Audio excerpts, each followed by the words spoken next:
Thank you so much. I'm going to be very mindful of the time. I do have some slides that I'd like to share. I think I should be able to share my screen.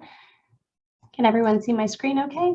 Yep, looks good. Okay, very good. Got some thumbs up. I want to begin by saying how inspiring it was to hear about the first year seminar at Antioch. I have a long history myself teaching first year seminar courses, and I think the approach that you've taken and the focus is really innovative and very responsive to student needs for sure.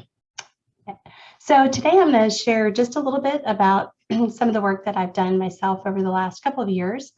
Some of this is pandemic driven, but I think you'll see that the changes that I've made in my own courses in this attempt to return to humanity and teaching are sustaining. They have been sustained. They're things that, again, started off as pandemic driven, but have really been a huge transformation in my own teaching practice. And so I'm excited to share with you some of the ideas and some of the things that I've done. And I have for you, if you're interested, a resource wakelet that I put together with the slides, as well as the references and resources to which I will refer, and some that I won't have time to refer to over the next 15 minutes that we have for this portion of the presentation. I want to begin by expressing my gratitude to all of you for making time and space in your day for this presentation. I know you have a lot of demands on your time, and there are a lot of other opportunities. So thank you so much for the time that you're spending with me during this session. So when the pandemic first began and we made the transition to emergency remote teaching, I looked back and thought about some of the foundational thoughts and individuals who really helped me to kind of come into my identity as an instructor and as a teacher. And I looked at and have reflected back on Parker Palmer's work, as well as bell hooks and all of the others. But this quote from Parker Palmer really resonated with me, because as I was thinking about the opportunities I had in my own pedagogy in this moment, then I thought later about how I might sustain some of the changes that I had made and how I might really center my courses on humanity and on my students in ways that I thought I had been doing, but maybe hadn't necessarily done as explicitly as I'll share. I kept coming back to this quote. So the quote is, "Good teaching cannot be reduced to technique. Good teaching comes from the identity and integrity of the teacher." And I realized again in the pandemic pivot that a lot of the things that I had been doing in my course had deviated, had moved away from some of the humanity that I sought to bring in my own course. And I realized, and I think all of us do as we teach, that teaching is really an act of vulnerability. For me, it's an act of love too. I think it is for many of us who teach on a regular basis, but it's an act of vulnerability, and it's very difficult to parse ourselves from what we do and how we do it. But for me, it was really important to take a look at how I was showing up and how my values were influencing my course design and delivery. And that was something that I really decided to do explicitly during this transition in the pandemic. So here are a couple of outcomes. Obviously, we're in the few minutes that we have together, we won't get really deep into any of these, but just things that I hope you'll walk away with as you leave this session. So one of the first things that I did was I sought to better understand myself, and again, how my identities and values showed up in my course design and delivery.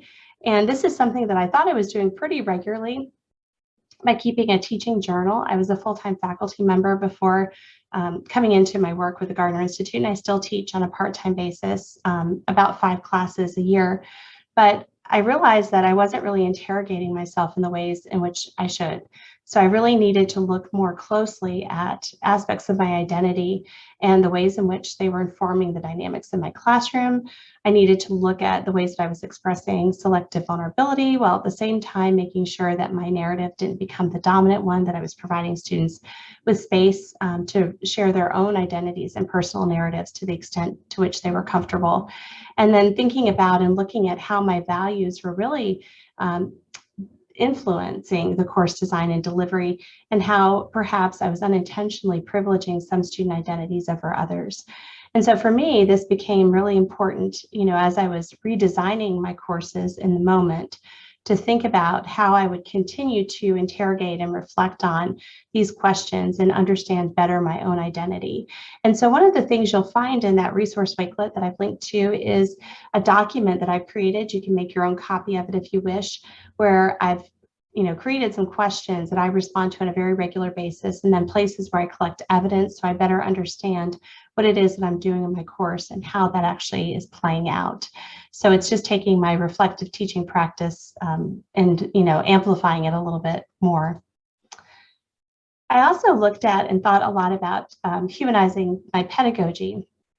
Again, I thought that I was taking a very humanized, student-centered approach, but I realized that at the same time, there were still ways within the course design and delivery that I wasn't really as humanized, as focused on the students, as centered on the students as I really wanted to be. And so I looked at Michelle Pacansky-Brock's work, and I love her. I think she's just so fantastic. And I've linked to several resources in the Wakelet that she's created. One of them that I think is brilliant, and this may be something that's already familiar to some of you, but she's created some different infographics on humanizing your courses. And these are designed for humanizing online courses, but you can actually use them in any mode or modality. And what I love about this is there's some principles on the left-hand side. So in the middle, you'll see what is humanizing. And then on the left-hand side, there are principles of humanizing: trust, presence, awareness, empathy. These are all things that I was seeking to do in my own courses, but I wasn't doing it as systematically. I wasn't collecting evidence around these things, like to better understand, what I was doing and how students were responding.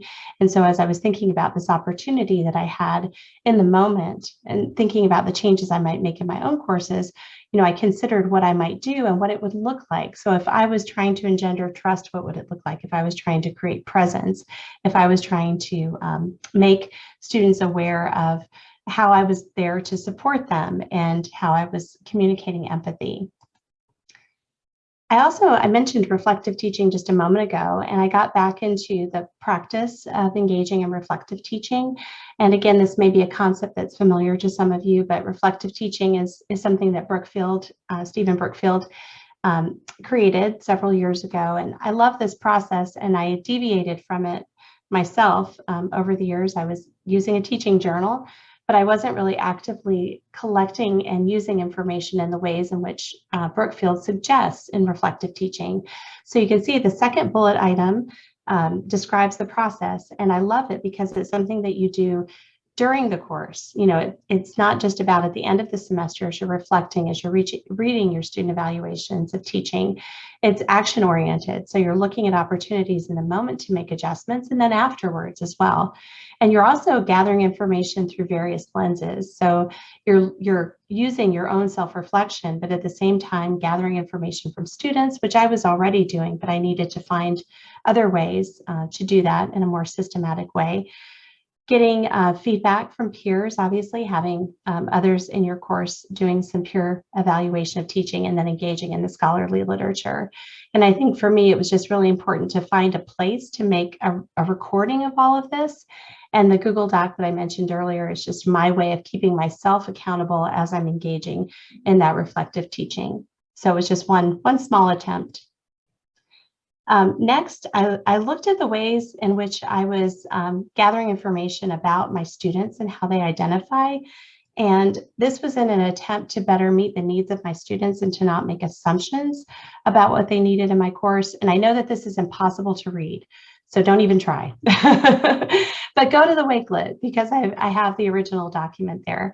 This is a fantastic example. I know many of you probably have used this technique in your courses. I've always used it in my face-to-face classes. I had not done it that much in online courses that I taught or hybrid, but I decided to start doing this. And this is a first day info sheet. And this is an article from Kilpack and Milan that they wrote I think in 2019, 2020. What I love about this is that there's an example, which is on the right-hand side, and you can take a look at it at your leisure. But this is the first day info sheet where you're collecting information about your students, pronouns, preferred names or pronunciation, career goals, where they're from, all those general things that you like to know about your students, or the majority of us, I think, like to know.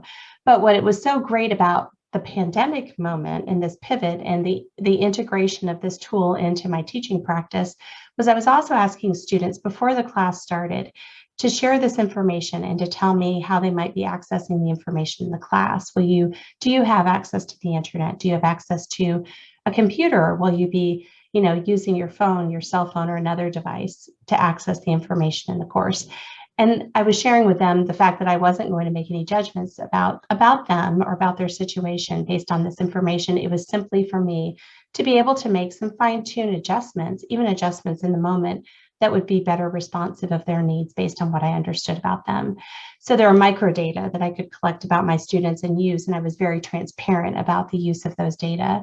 What's so great about this article, the reason that I love this, there's so many different variations of this technique out there, these early surveys that you might conduct. But what I love about this piece is that in it, Kilpack and Milan spend a lot of time talking about how you can respond specifically to what you're learning about your students. So as an attempt to be inclusive and to create a responsive environment in our learning situation in our classrooms, what can we do as we learn more about our students and their needs? So this is a brilliant piece in my mind. And then lastly, I want to share with you all just a couple of things very quickly that I've done specifically in my courses, and you can read more about them. I've shared in the Wakelet a short piece that I wrote that appeared in a teaching collection, a narrative collection that was published a few months ago on this topic. But some of the things that I've done that I will continue to do and that I continue to refine in my courses is to think about the ways in which I communicate belonging to students. So as I'm thinking more about myself and my own identity, learning more about my students and their identities, how can I create an environment, whether it be online, face-to-face, or some blend of these modalities that really communicate inclusion and belonging. And so I have a statement of inclusion, which is very much a work in progress. I'm sharing with you all the example from my classes this last year, but I'm rethinking this and thinking about ways to give students better examples of what inclusion looks like in our courses and what it doesn't, when we don't include individuals or diverse opinions, what that looks like as well. I also have included a teaching and learning during the pandemic statement, and this statement also evolves, and you can see again, the statement that I used this last year, but I've made some tweaks for it for the summer courses that I'm teaching. And then of course, we'll be changing it in the fall a bit too. But I think it's really important because what this illustrates is there are things within my syllabus that I can't change, but there are things that I can add. And I can communicate some humanity to my students from day zero as I'm sending out syllabi to them and sharing syllabi, or if they're posted on the learning management system, that communicate belonging to them from the very beginning. I've referenced here that this comes from my liquid syllabus, and I won't have time to talk about this, but it is like the last thing that I want to get to very quickly. I just don't have ample time probably to get into all of it, but I certainly would invite your comments or questions if you're interested in this concept. So a liquid syllabus, and this example on the screen is from Fabiola Torres. She's an instructor at Glendale Community College in California. I don't have any relationship with Fabiola other than I'm a big fan of her work. So I decided to showcase with permission part of her liquid syllabus. So the liquid syllabus is just a way to humanize our syllabi. I created one during the pandemic, and I've continued this practice 2+ years now in, and I will continue probably to do it forever and ever. So I'm able to humanize my syllabus or syllabi. I'm also able to provide students with a little bit more insight into how they can be successful in the course. So it's a great place to start. It's like a start here. Find everything you need here.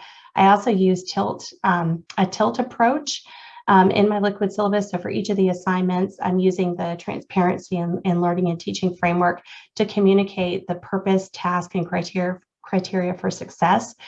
Very explicitly, that information is also in the learning management system, but the fact that it lives in this self-contained liquid syllabus that the students get in advance of the course, and it's accessible to them if they're looking on their phones or other devices. It's just something that that tends to stick because it gets to them at the right time and in the right modality. This example from Fabiola Torres is beautiful, I think, too, because she's sharing a little bit more insight and using very humane language to communicate expectations that students can have of her, expectations she has of them. And if we go back, you can see that in her liquid syllabus, she has a picture of herself in a very casual setting. She's sitting, it looks like, on her couch with her dogs. And this is, more about me and what I expect from you. So I think it's a beautiful way for us to begin to really humanize our courses, our disciplines, and to really make students feel as though they belong and will be accepted.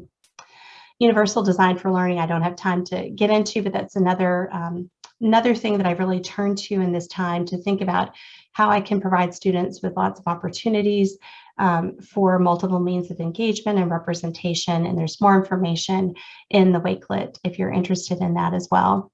And then this is all about the liquid syllabus, and there are some examples of that. And Tilt, if you're interested. And then lastly, I've also really gravitated toward infographics. The one on the right-hand side is just one example from a course that I teach on student development theory, which is often a pretty scary course for students. And it's a gateway in the major because they have to take it their first semester and they have to pass it in order to move on. And most of them say that, they don't have a background in psychology. So this seems to be a scary course. So to make the course a little bit more accessible, and because this is an online section, I have a series of these infographics that helps them to understand the students, how they could approach the information in the course, whether they have 30 minutes a day, 5, 6, or 7 days a week, or if they have 30 minutes on 3 days a week. So there are different variations based on how much time and how they might access the information in the course. So this is just one way that I help them to deal with some of the cognitive load, as well as this the time commitment and the expectations for the course. I think that's all I have time to share. But my contact information is here in the slides, and I would love, I'd invite any questions that we have time for now or later, but I'd also love to stay in touch and to hear more about your questions and ideas. And again, some of this may be familiar to you all, but these are just some of the things that I've implemented and have continued to follow along and will refine moving forward in an attempt to humanize my courses and my instruction even more.